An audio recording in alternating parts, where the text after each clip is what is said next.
In today's time, if even one life is killed, brutally tortured or raped, then the whole world will rain on the streets for justice. But sadly, this wasn't the reality in the 19th century, when millions of people's lives were thrown away like used rubber shreds. To be honest, in the lives of Leopold, their lives were valued even less.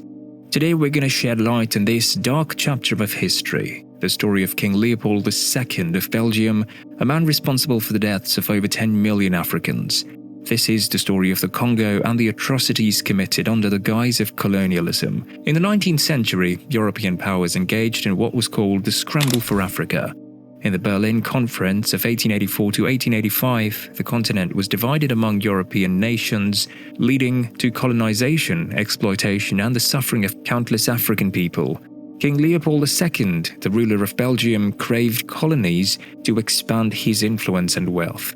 Under the cloak of philanthropy and Christianity, he cunningly acquired control of a vast region in Central Africa, now known as the Democratic Republic of the Congo. Leopold II, also known as Leopold Louis Philippe Marie Victor, was the second king of the Belgians, reigning from 1865 until his death in 1909. He was the son of Leopold I and Louise of Orleans, and upon his father's passing, he ascended the Belgian throne, holding the position for an impressive 44 years, the longest reign in Belgian history. Despite not having any surviving legitimate sons, his nephew and successor, Albert I, became the next Belgian king. In Belgium, Leopold II is often referred to as the Builder King due to his significant contributions to numerous architectural projects, urban developments, and public works during his rule. Additionally, he also founded and held exclusive ownership of the Congo Free State from 1885 to 1908. Leopold single-handedly established the Congo Free State as a personal venture, aligning it with his position as the ruler of Belgium. To realize his colonial ambitions, Leopold employed the services of Henry Morton Stanley, a Welsh-American explorer, and during the Berlin Conference of 1884 to 1885, European colonial powers officially recognized and granted him control over the territory. Stanley used brutal methods, including violence and terror, to subdue local tribes and pave the way for Leopold's private colony. Under Leopold's rule, the Congo Free State became a source of immense wealth for him. Initially, his ivory collection contributed to his fortune, but with a surge in demand for natural rubber in the 1980s, he resorted to forced labor from the local population to extract and process rubber. The Congo Free State, as it was called, became a hotbed of horrors. Rubber became a valuable commodity, leading to the ruthless exploitation of the local population. Forced labor, violence, and atrocities became the norm. Leopold's administration of the Congo was marred by aberrant acts of brutality, including forced labor, torture, murder, kidnapping, and the horrifying practice of amputating the hands of men, women, and children when rubber quotas were not met. Leopold's private army, the Force Publique, was tasked with enforcing his ruthless rule. The officers were European and the soldiers were African, mainly recruited from warrior tribes. The FP subjected the Congolese people to rape, floggings, and other heinous acts to ensure compliance.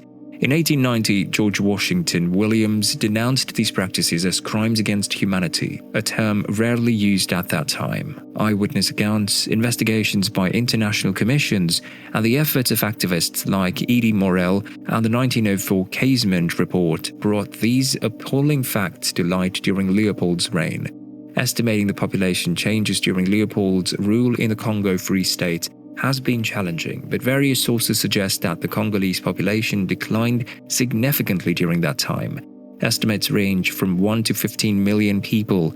The reasons for this decline were complex and multiple, including epidemic diseases, a decrease in birth rates, and the violence and famine caused by the oppressive regime. The reports of widespread deaths and abuse in the Congo Free State gained international attention, leading to pressure from groups like the Congo Reform Association and other international organizations.